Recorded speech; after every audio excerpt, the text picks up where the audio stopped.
समन्ता चक्रवालेषु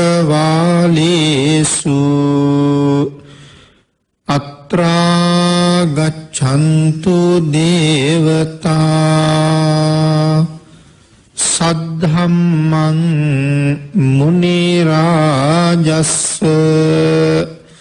सुनन्तु सग्ग मोक्खदं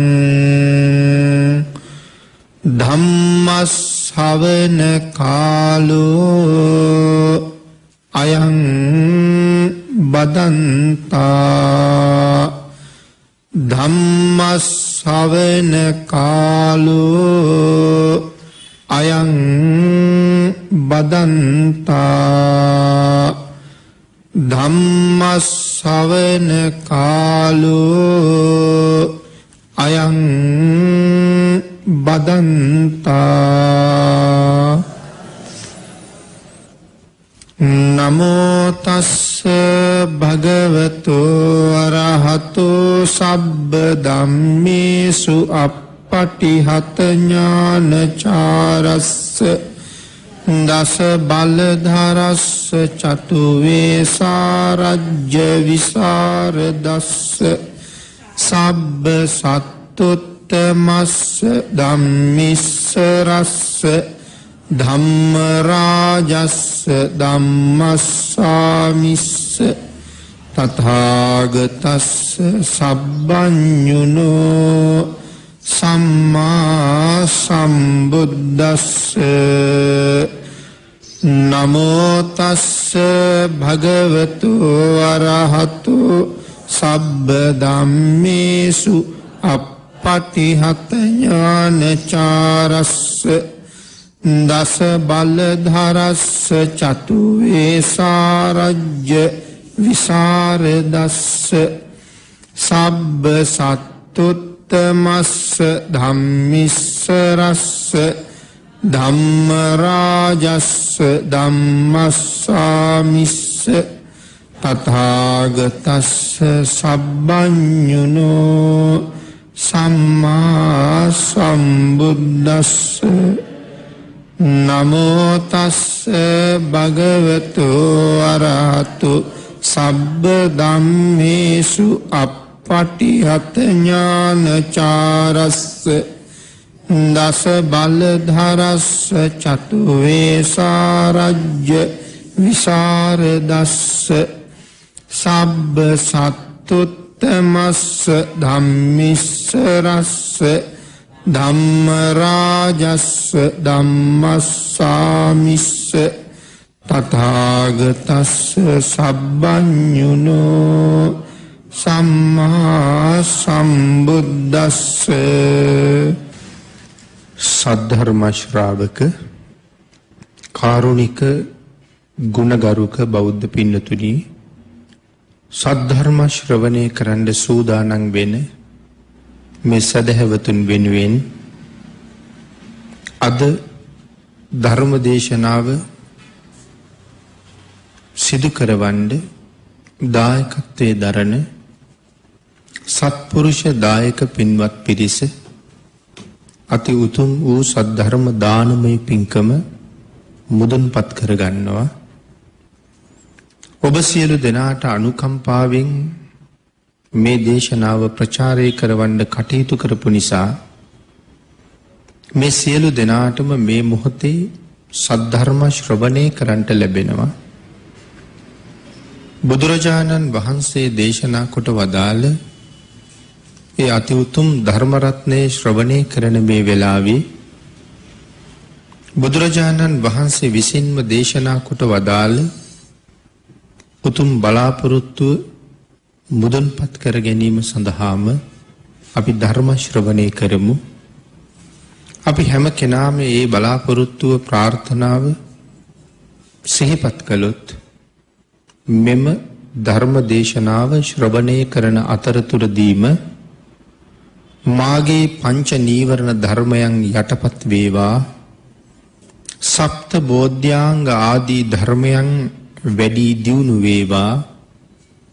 මේ දේශනාව අතරතුරදීම මට උතුම් මාර්ගයක් ඵලයක් අවබෝධ වේවා කියන සිතින් යුක්තවම සද්ධර්ම ශ්‍රවණය කරමු.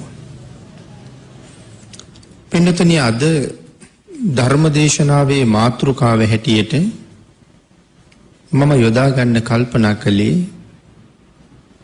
මේ පින්නතුන් ඊටාම පුංචි කාලේ ඉඳලා හොඳට අහලා තියෙන, කියවලා තියෙන ජාතක පාළියේ සඳහන් වන මහා ධර්ම සාගරයක් බඳු තවත් එක ජාතක කතාවක්. මේ ජාතක කතාව ඇසුරු කරගෙන අපිට අපේ ජීවිතවලට බොහෝ ආදර්ශ ගන්න පුළුවන් මහා ගැඹුරු ධර්මාර්ථයක් අපිට සාකච්ඡා කරන්න පුළුවන්. ඒ නිසයි මම මේ ජාතක කතාව මාතෘකා කරගත්තේ. ඒ වෙන කාරණාවක්, ජාතක කතාවක් නෙවෙයි, සාම ජාතකය. පුංචි කාලේ ඉඳලා අහලා තියෙනවා කියලා මම සඳහන් කළේ ඒ නිසා. නමුත් අපි කතාව හොඳට දන්නවා.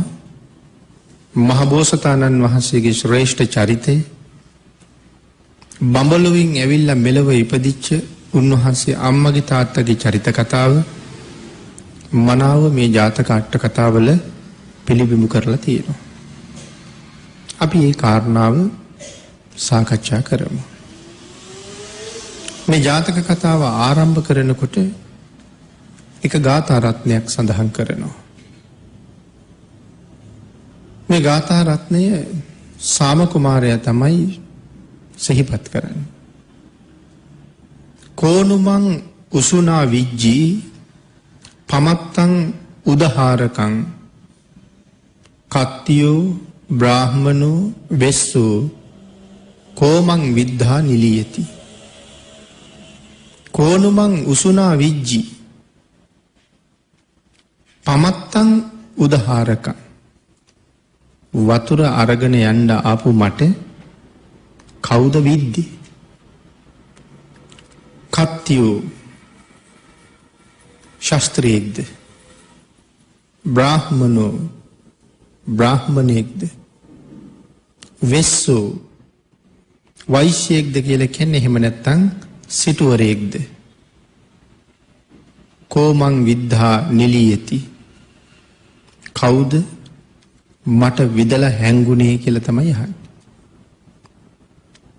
අපේ බුදුරජාණන් වහන්සේ සවැත් නුවර ජේතවනාරාමේ වැඩ ඉන්න කාලේ ඊටාම දුකසේ අම්මයි තාත්තයි පෝෂණය කරන භික්ෂූන් වහන්සේ නමක් පිළිබඳව බුදුරජාණන් වහන්සේට කරුණ දැනගන්න ලැබුණා. ආන්ගේ භික්ෂූන් වහන්සේ අරමුණු කරගෙන තමයි මේ අපූර්ව ජාතක කතාව දේශනා කොට වදාළේ. බුදුරජාණන් වහන්සේ සවැත් නුවර ජේතවනාරාමේ වැඩ හිටපු කාලේ මේ සවැත් නුවර එක සිටු පවුලක් හිටියා. 80 කෝටියක් ධනෙ තියෙනවා. 80 කෝටියක් ධනෙ තියෙනවා කියලා කියන්නේ මහ සිටුවරයෙක්.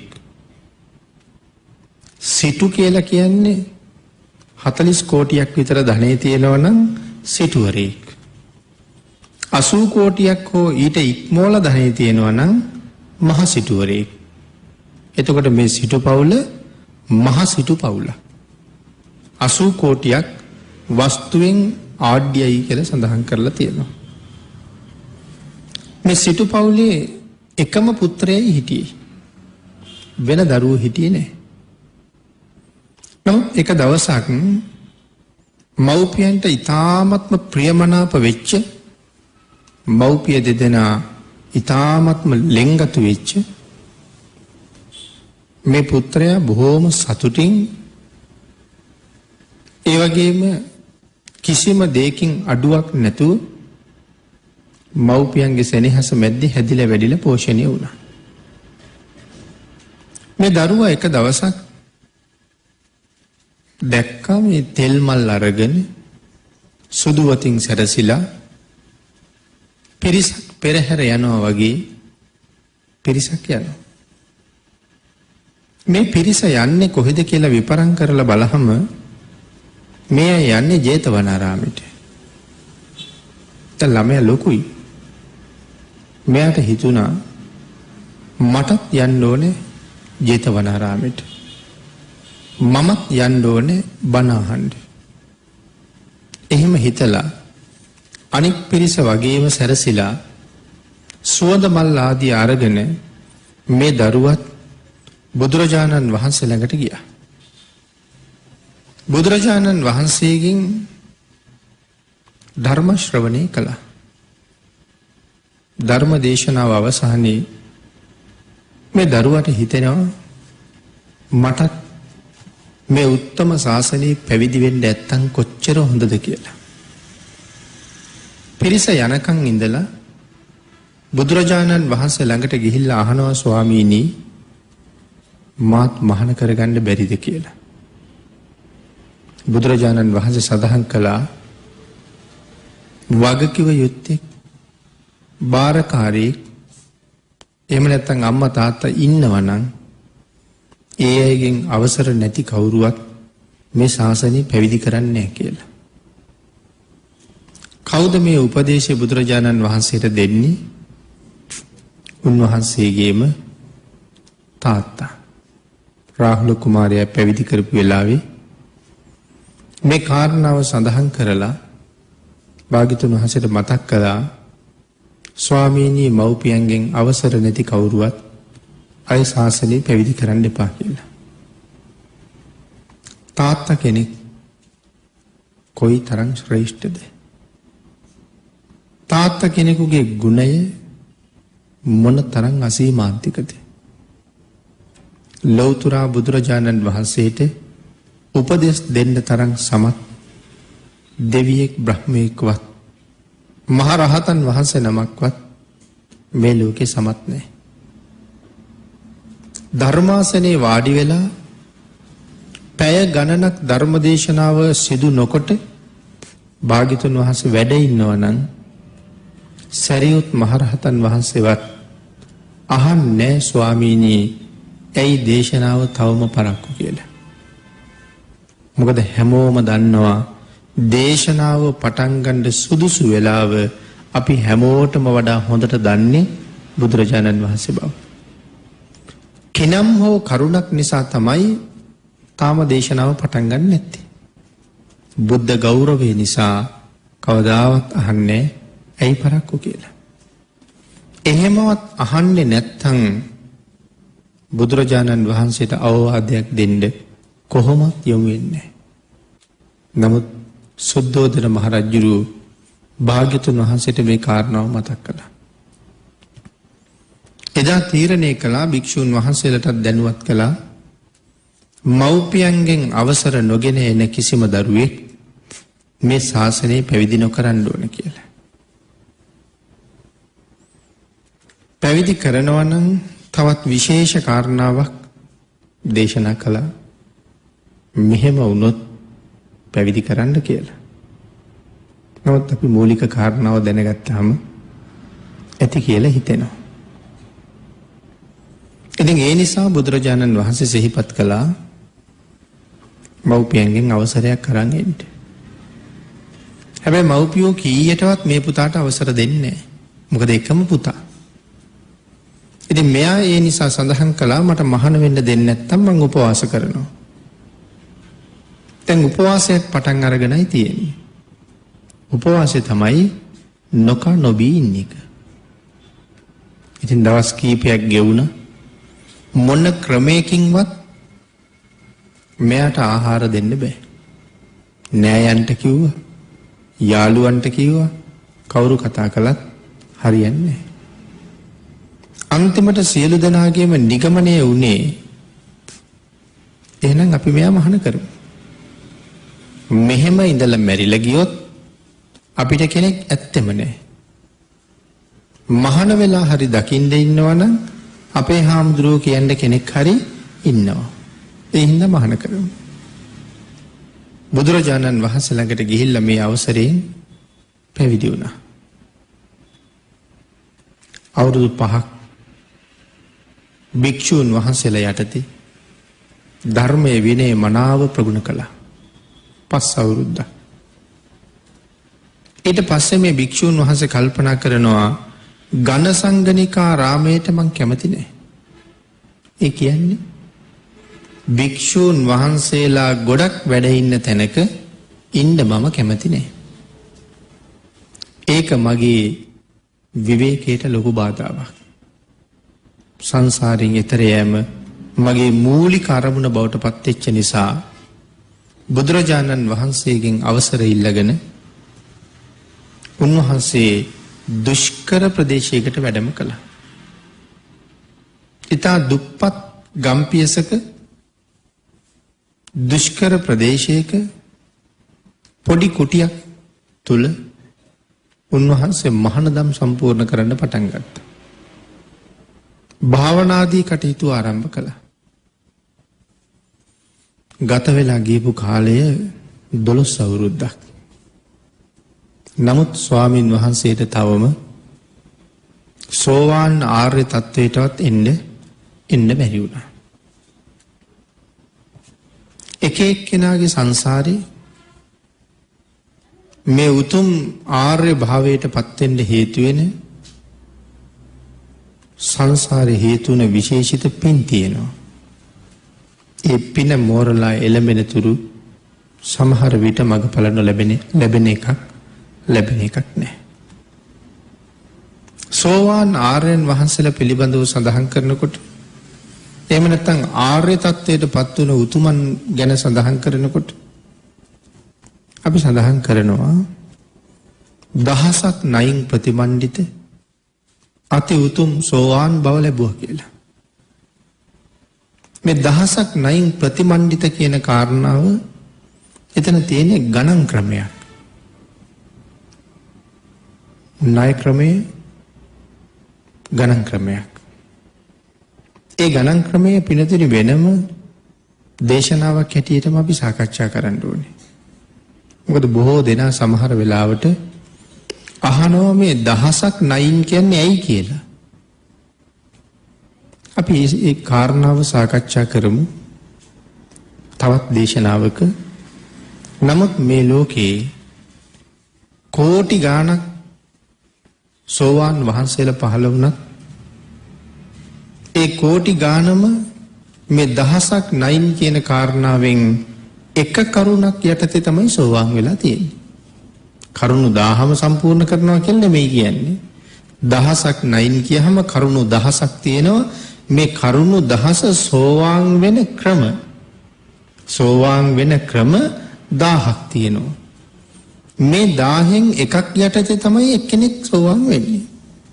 එහෙනම් දහසක් නයින් ප්‍රතිමන්විත කියහම මේ කරුණු 1000න් එකක් යටතේ සෝවාන් වුණා කියන කාරණාවයි සඳහන් කරන්නේ.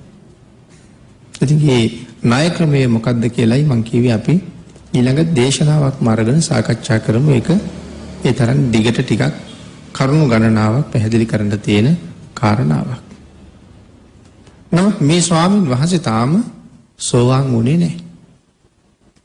මෙන්න මේ කාලේ සවැත් නුවර ඉඳලා එක භික්ෂූන් වහන්සේ නමක් ක්‍රමක්‍රමයෙන් චාරිකාවේ වඩිමින් මේ දුෂ්කර ප්‍රදේශයේ වනලැහැබක තිබිච්ච මේ ආරාමයට ළඟා වුණා. එහි වැඩ ඉන්න ස්වාමින් වහන්සේ උන්වහන්සේ වෙනුවෙන් කරන්න තියෙන ආගන්තුක සත්කාර සියල්ලම නොපිරිහෙලා සම්පූර්ණ කළා. ඒ සියලු වත ඉවර වුණාට පස්සේ ටිකක් විවේකීව උන්වහන්සේ එක කතා කළා.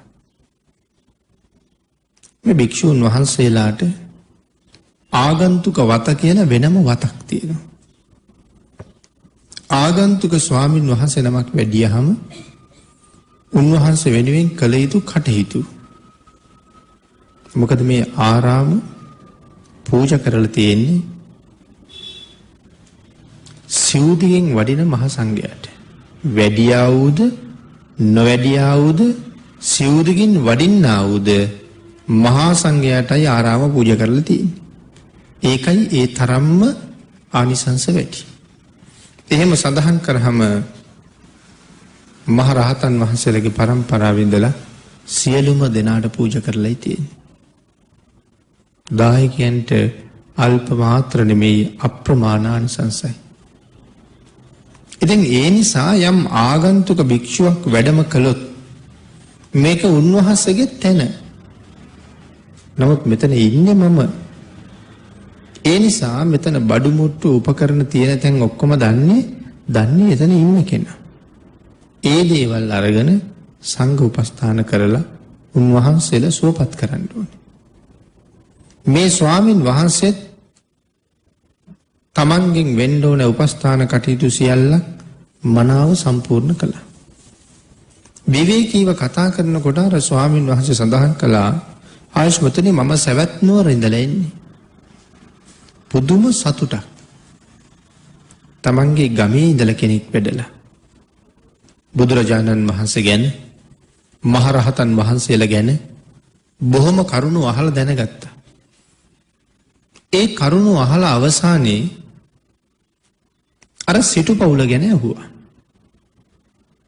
ඒ වෙලාවේ අර ස්වාමීන් වහන්සේ සඳහන් කළා ඒ ගැන දැන් අහන්න නැත්තම් හොඳයි. ඇයි කියලා ඇහුවා. සඳහන් කළා ආයුෂ්මතුනි ඒ සිටු පවුලේ ඉඳලා තියෙන එකම එක පුතයි.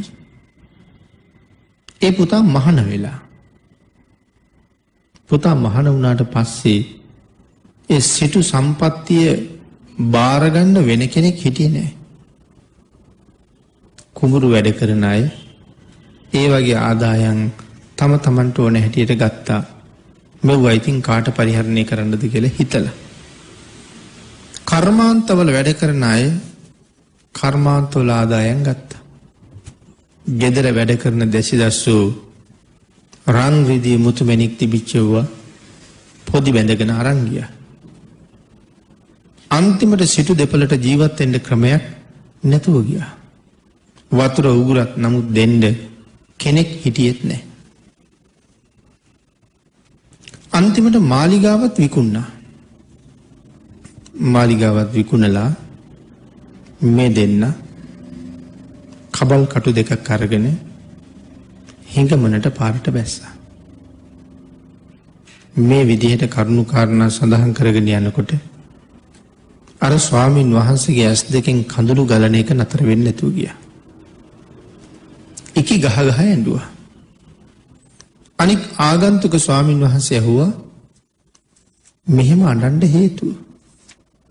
එතකොට සඳහන් කළා ස්වාමීනි ඔය කියන සිටු පවුලේ එකම පුතා මම. ඒ මගේ අම්මා තාත්තා.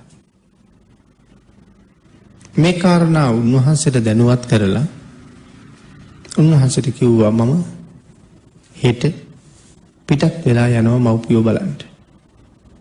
සමහර විට මම සිවුරු අරිනවා. මහාන වෙලා 12 අවුරුද්දක් ප්‍රතිඵලයක් මට ලැබුණේ නැහැ.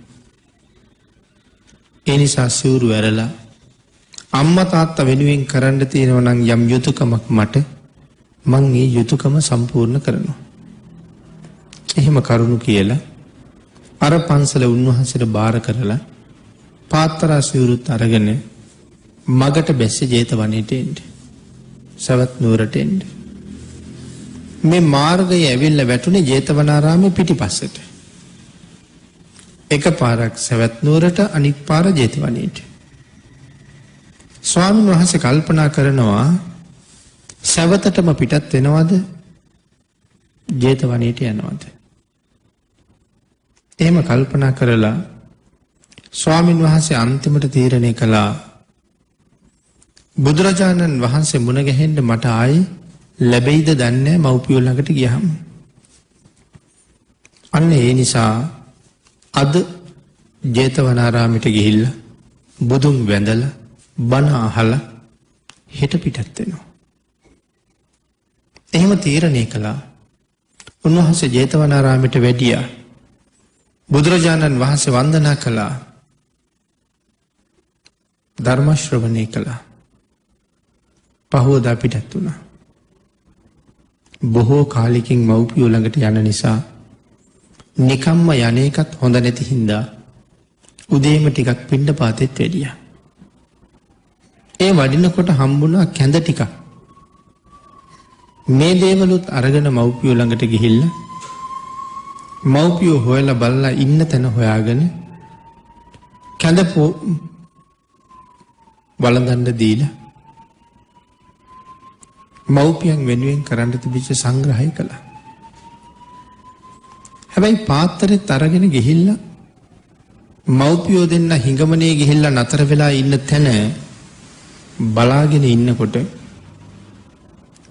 අම්මා සඳහන් කළා හාමුදුරු කෙනෙක් පිණ්ඩපාතේ ඇවිල්ලා. වඩින්න කීවට යන්නෙත් නැහැ. තාත්තා කතා කරලා කියනවා බලන්න ඔය ඇවිල්ලා ඉන්නේ උඹේ පුතා වෙන්න පුළුවන්. ළඟට ගිහිල්ලා මුහුණ බලලා හැබැවින්ම පුතා බව දැනගෙන වැඳගෙන අඬන්න පටන් ගත්තා. තාත්තත් එතෙන්ට ඇවිල්ලා දෙන්නම අඬන්න පටන් ගත්තා. ස්වාමින් වහන්සේගේ ඇස් වලටත් කඳුළු වෙන එක නවත්තන්න බෑ. නමුත් හිත දැඩි කරගෙන මව්පියෝ සුදුසු තැනක වාඩි කරවලා දවල්ටත් පිණ්ඩපාතිකේ වැඩලා දානේ සපයාගෙන ඇවිල්ලා මව්පියෝ ආහාරයෙන් සන්තර්පණය කළා. උන්වහන්සේට හම්බ වෙනවා නම් වස්ත්‍රයක් ඒක මව්පියන්ට ඇඳගන්න දෙනවා. මව්පියන්ගෙන් අයින් කරන පරණ වස්ත්‍ර හෝදලා උන්වහන්සේ පඬුපෝල සිවුරු හැටියට හදා ගන්නවා. මෙහෙමත් කාලයක් ගත වෙලා ගියා. පිළිතුරේ එහෙමත් කාලයක් ගත වෙලා යනකොට අනේ මේ ස්වාමින් වහන්සේට දාන ලැබෙන එකත් ක්‍රමක්‍රමයෙන් අඩු වෙන්න පටන් ගත්තා. උන්වහන්සේත් බඩගින්නේ මව්පියොත් බඩගින්නේ.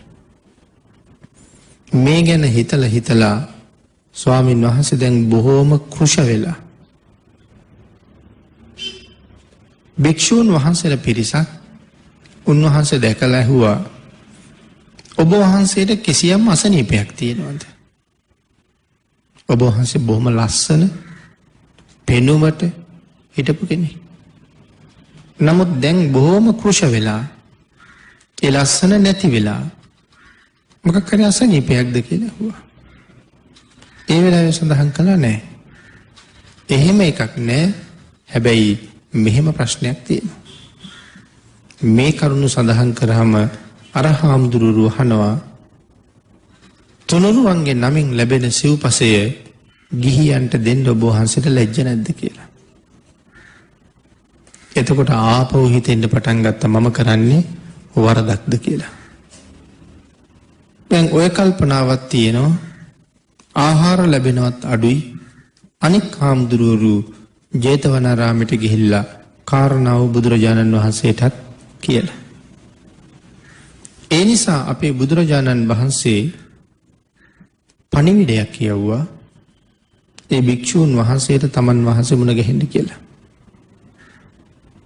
අනිත් කාරණාව තමයි මහා කරුණා සමාපත්තියෙන් ලෝක ධාතුව බලා වදාරපු එදා බුදුරජාණන් වහන්සේ දැනගෙන හිටියා මම මුණ ගැහුනොත් අපි අර මුලින් කතා කරපු දහසක් නයින් ප්‍රතිමණ්ඩිත වෙච්ච අති උතුම් සෝවාන් ආර්ය මාර්ග ඵලය මේ භික්ෂුව මෙදා ලබන බව. ඒ නිසාමයි සඳහන් කරලා තිබුණේ උන්වහන්සේට මම මුණ ගැහෙන්න කියලා. ඒ ස්වාමින් වහන්සේත් බුදුරජාණන් වහන්සේ මුණ ගැහෙන්න කෙමෙන් ඇවිල්ලා පිරිස කෙරවල වාඩි වෙලා ඉන්නවා. අපේ බුදුරජාණන් වහන්සේ ඒ ස්වාමින් වහන්සේට කතා කළා. කතා කරලා උන්වහන්සේගෙන් ඇහුවා හැබැයිද මේ සිව්පසෙන් ගිහියන් පෝෂණය කරනවා කියලා කියන්නේ. ඒ වෙලාවේ භික්ෂුන් වහන්සේ සඳහන් කළා එහෙමයි ස්වාමීනි. බුදුරජාණන් වහන්සේ විමසුවා ඔබෙන් සිව්පසෙන් උපස්ථාන ලබන ඒ ගිහි අය කවුද කියලා. උන්වහන්සේ දුන්න උත්තරේ තමයි ස්වාමීනි භාග්‍යතුන් වහන්සේ ඒ වෙන කවුරුවත් නෙමෙයි. ඒ මගේම මව්පියෝ. මම මේ පෝෂණය කරන්නේ ඒ දෙන්නා. ඒ කාරණාව සඳහන් කරාම අපේ බුදුරජාණන් වහන්සේ භික්ෂූන් වහන්සේගේ ඒ ක්‍රියාව වර්ණනා කරන්න ඕන නිසා තමන් වහන්සේගේ పూర్ව චර්යාව ප්‍රකාශ කරන්න කැමති නිසා ගිහින් රක්ෂා කරන්නා වූ මහණ නුඹ කවුරුන් රක්ෂා කරන්නේ හිදෙයි නැවත වතාවක් ਵਿਚාරලා ඒ ස්වාමීනි මගේ මව්පියෝ කියලා සඳහන් කරාම අපේ බුදුරජාණන් වහන්සේ 3 වතාවක් සාදුකාර පැවැත්තුවා කියලා සඳහන් කරනවා. මව්පියන්ට උපස්ථාන කරනවා කියලා කියහම.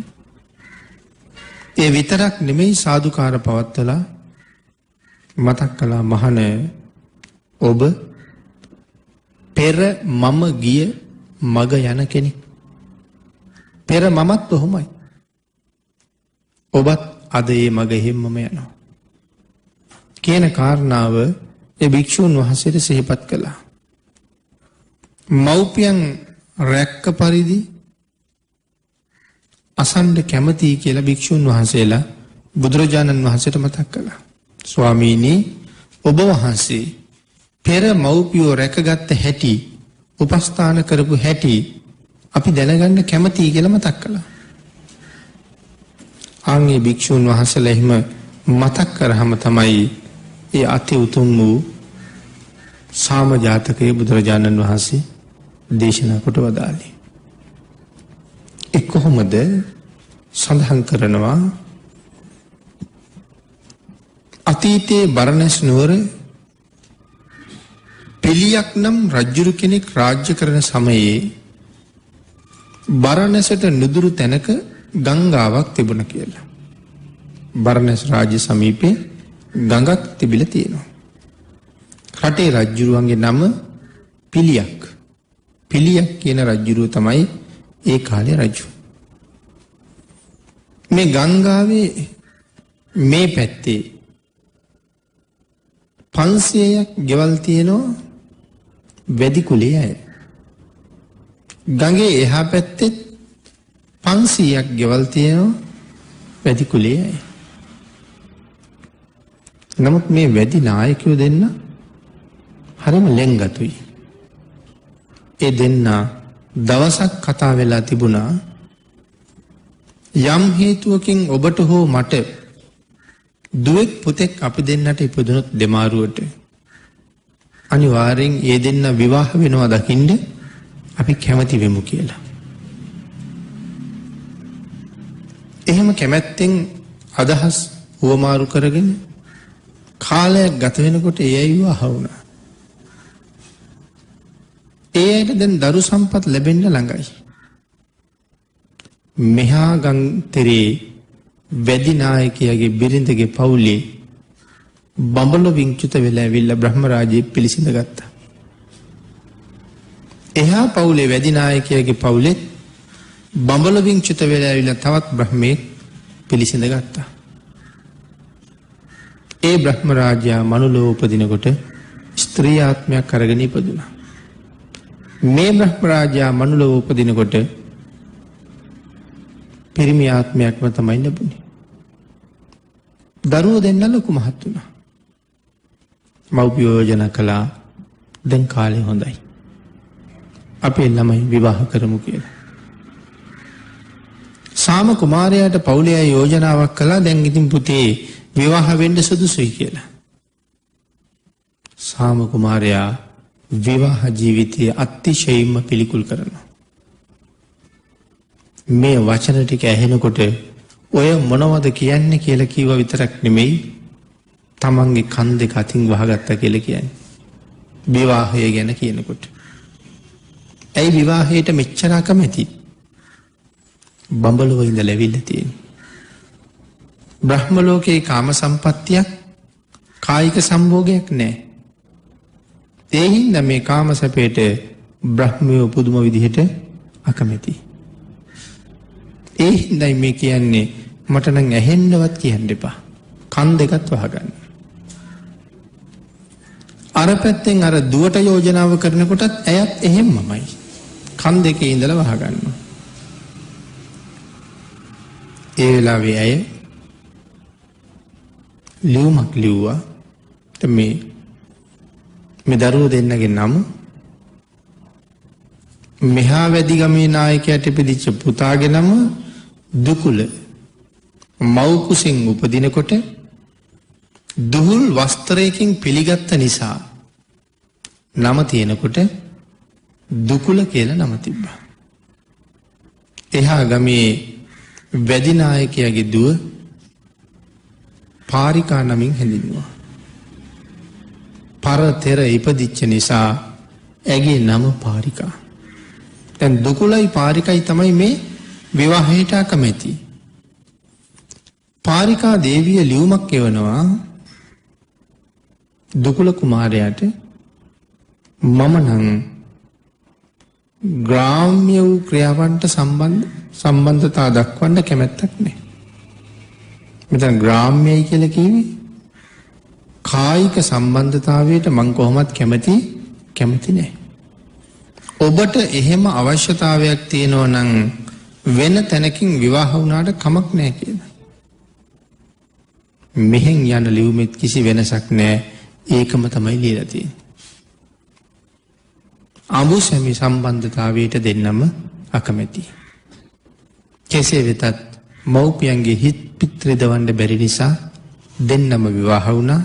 එකම තැන ජීවත් වෙනවා. බ්‍රහ්මචාරී ජීවිතයක් ගත කරනවා.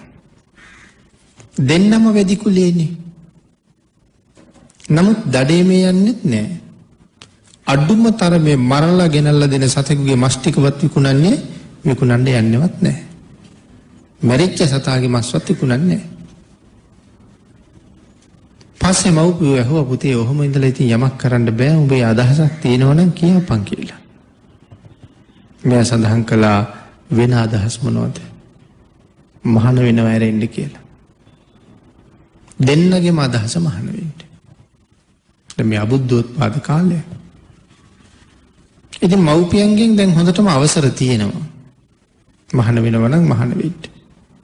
ගීකම කරනවා නම් ඒක කරන්න. දැන් මහාන වෙන්න ඕනේ කියලා මේ පිටත් වෙලා යනවා. එහෙම පිටත් වෙලා යනකොට මේට ගඟක් හම්බ වෙනවා. මේ ගඟ අවසානයේ ඔවුන්ට පන්සලක් තියෙනවා. විශේෂයෙන් මහා ගඟ කෙරවලේ සක්‍ර දේවේන්ද්‍රයන් විසින් පන්සලක් නිර්මාණය කරවලා තියෙනවා.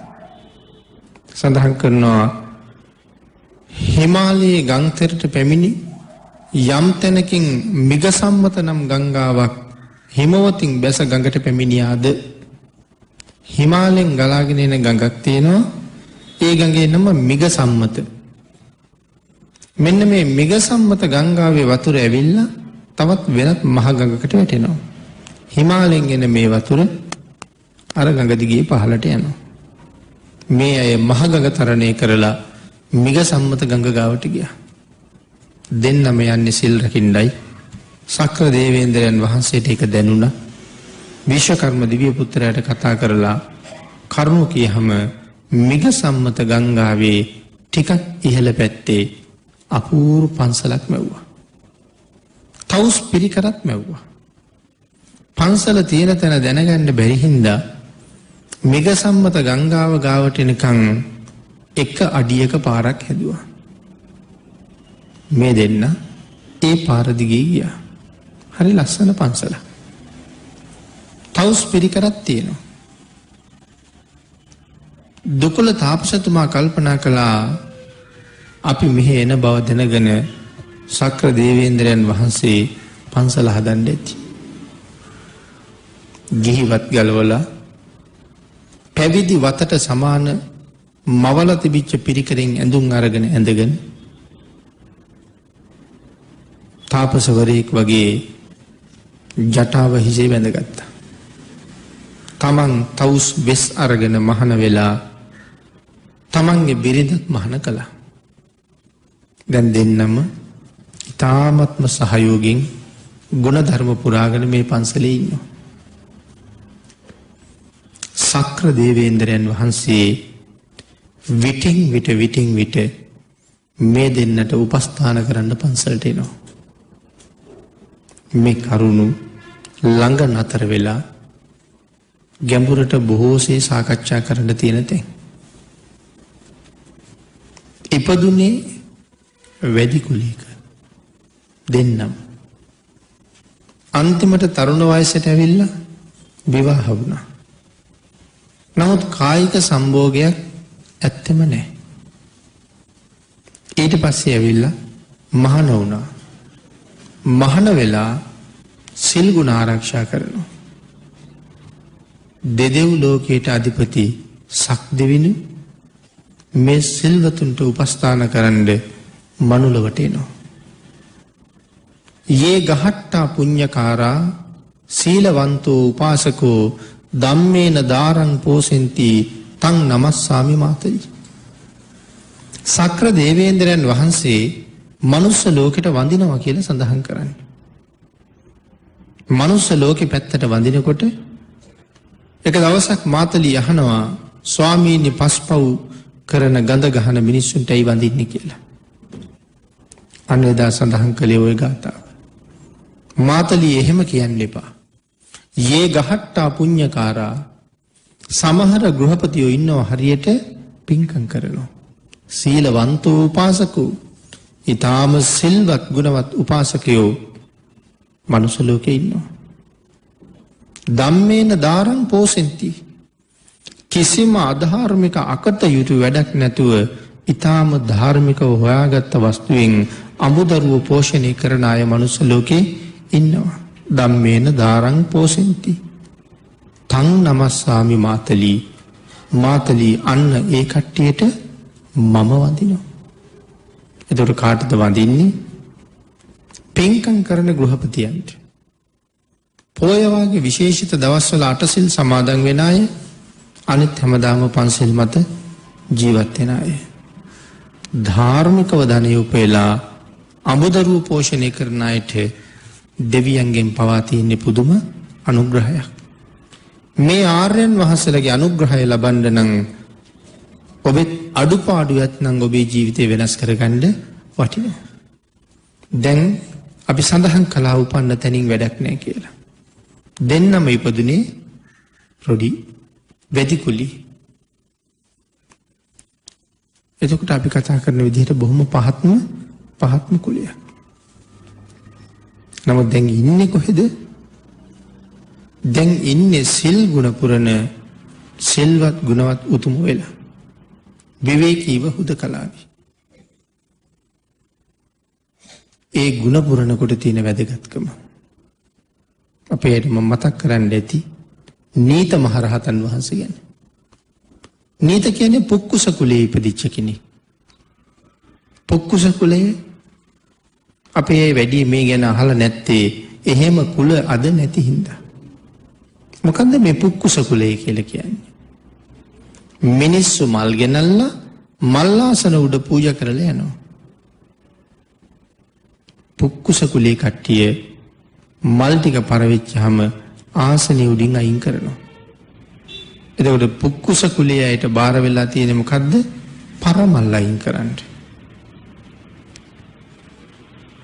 මේ නීත කියන තරුණයා මහාන වෙන්න තීරණය කළා. මොනතරම් සංසාරේ පින් කරලා ඇද්ද?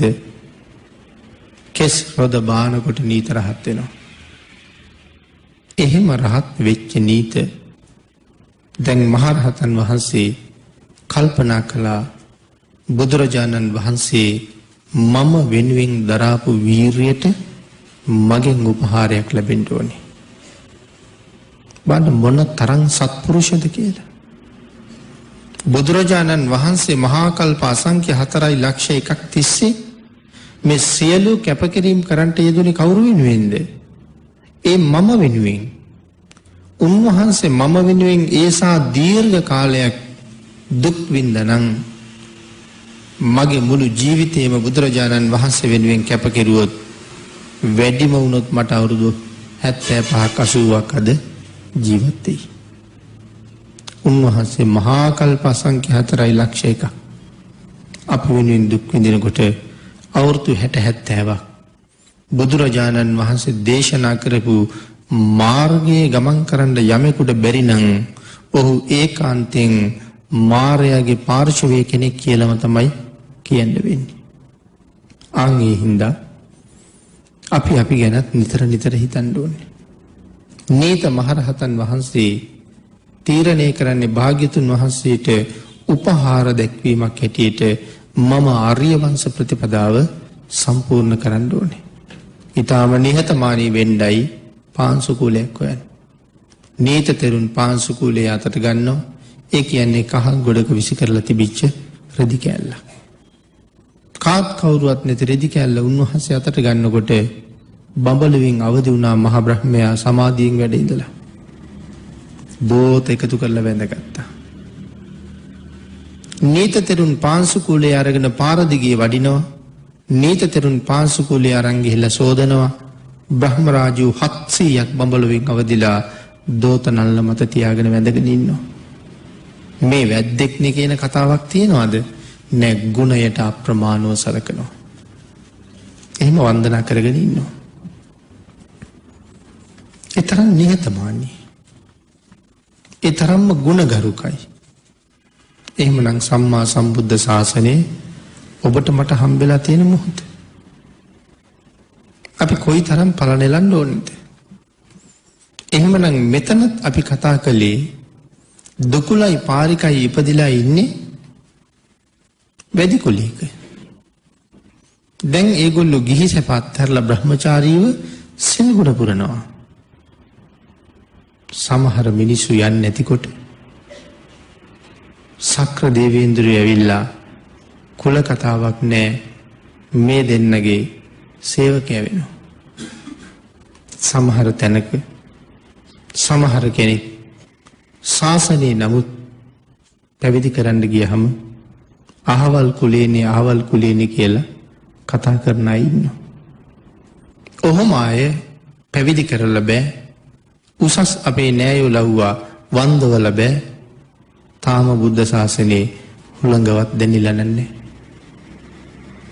නමුත් සක්‍ර දේවේන්ද්‍රයන් වහන්සේ මේ වැඩි කුලේ ඉපදිච්ච දෙන්නට බැල මෙහෙවරකම් කරනවා නම් අදාර විදිහට කතා කරන අපිට ආර්යයන් වහන්සේලාගේ අනුකම්පාව නම් අල්ප මාත්‍රයක් ලැබෙන්නේ නැහැ කියලාම කියන්න වෙනවා.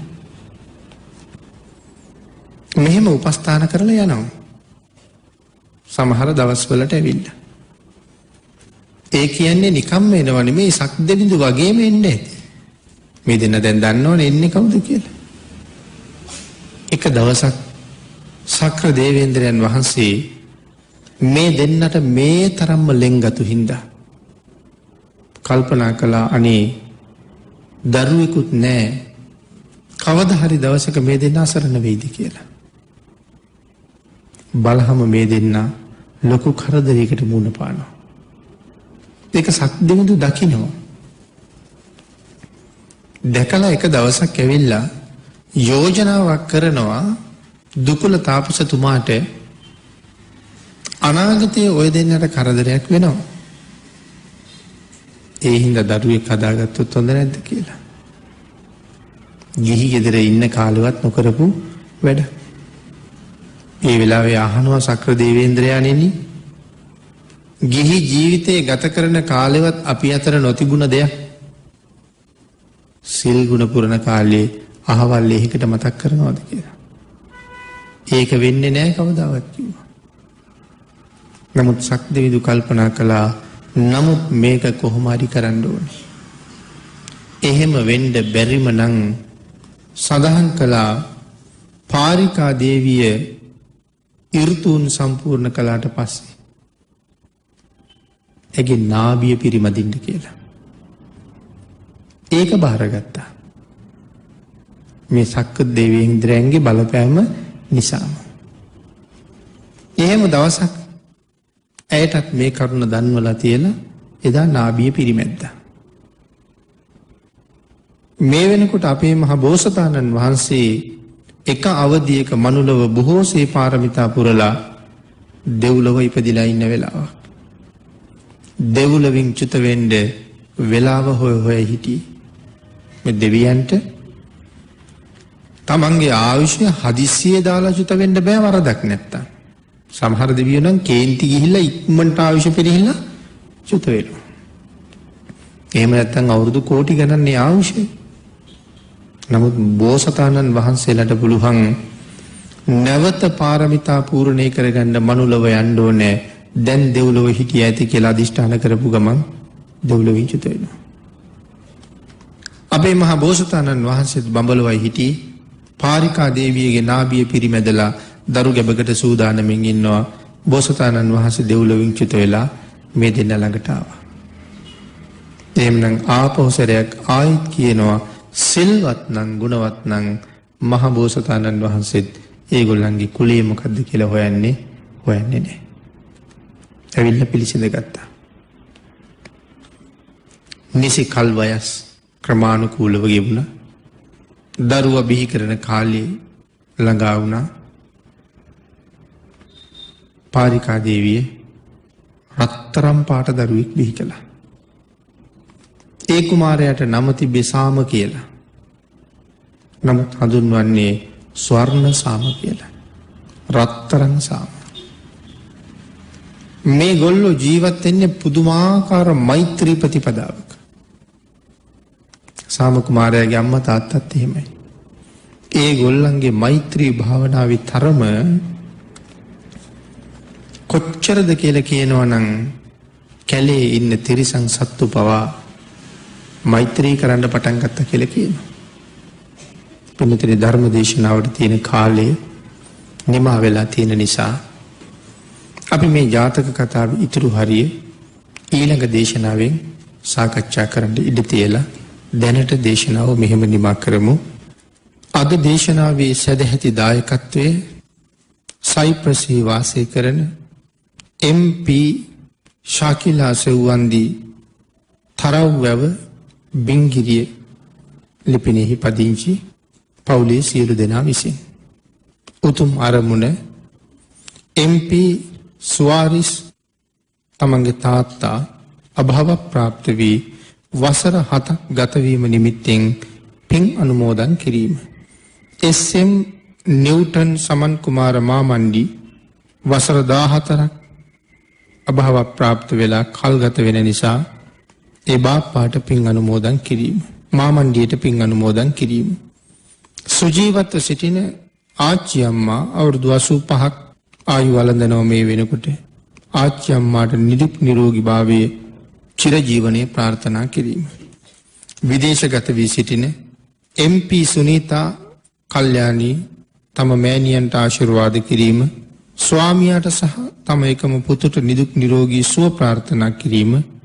විශේෂයෙන් දේශකයන්න් වහන්සේට පින් අනුමෝදන් කොට ආශිර්වාද කිරීම, නිවන් සුව ප්‍රාර්ථනා කිරීම.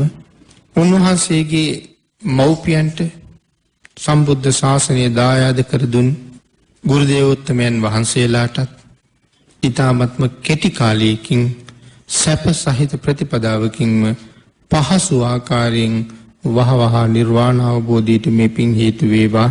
බෞද්ධ ගුවන්විදුලියේ නිර්මාතෘවරව සිට අපවත් වී වදාළ අතිපූජනීය දරණාගම කුසල ධම්මනායක මාහිමිපාණන් වහන්සේටත් ගංගොඩවිල සෝම ස්වාමීන් වහන්සේ ඇතුළු අපවත් වී වදාළ සියලුම මහා සංඝරත්නයටත් නිර්වාණ අවබෝධය සඳහා මේ කුසල් හේතු වාසනා වේවා කියලා පින් අනුමෝදන් කරනවා. අපවත් වී වදාළ අතිපූජනීය බලංගොඩ ආනන්ද මෛත්‍රී මහනාහිමිපාණන් වහන්සේටත් නා වූ ශ්‍රී අරිය ධම්ම මහා නාහිමිපාණන් වහන්සේටත් උතුම් සම්මා සම්බුද්ධත්වයේ පිණිස මේ පින් හේතු වේවා. බෞද්ධ ගුවන්විදුලියේ වර්තමාන සභාපති බොරලන්දේ වජිරඥාන ස්වාමීන් වහන්සේ ඇතුළු කාර්ය මණ්ඩලයේ සියලු දෙනාටමත් දේශප්‍රිය මහත්මයා ඇතුළු පවුලේ සියලු දෙනාටමත් ගම්වාසී රටවාසී ලෝකවාසී සියලු දෙනාටමත් උතුම් නිර්වාණ අවබෝධයේ පිණිස මේ කුසල් හේතු වේවා. කෝටි ලක්ෂයක් සක්වලේ වැඩවසන්නා වූ සියලුම ආර්යයන් වහන්සේලාට කෝටි ලක්ෂයක් සක්වලේ වැඩවසන්නා වූ සියලුම සත්පුරුෂයන් වහන්සේලාට මේ රැස් කරගත්ත සියලුම පුණ්‍ය ධර්මයන් අඩු නැතුව අනුමෝදන් වේවා.